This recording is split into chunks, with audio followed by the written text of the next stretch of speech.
জনপ্রিয় অভিনেতা জিয়াউল ফারুক অপূর্ব ভিসা না হওয়ার সময়েই বাংলাদেশের অভিনেত্রী পরিমণির ব্যাপারে আশঙ্কা তৈরি হয়েছিল যে তার ছবি মুক্তির সময় একই ঘটনা ঘটতে পারে। অবশেষে তাই হলো।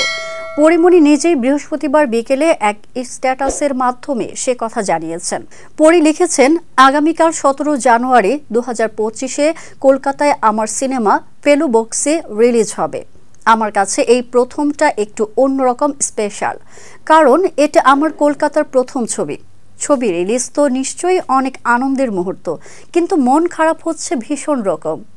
ভিসাটা হলো না, খুব মিস করছি আমার ফেলু বক্সি টিমের সবাইকে, কান্না পাচ্ছে আমার।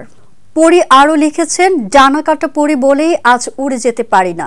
যাই হোক, কলকাতা আমি যেতে পারিনি, কিন্তু ফেলু বক্সির লাবণ্যকে কলকাতার সবাই দেখতে পাবেন আগামীকাল আপনার কাছের সিনেমা হলে।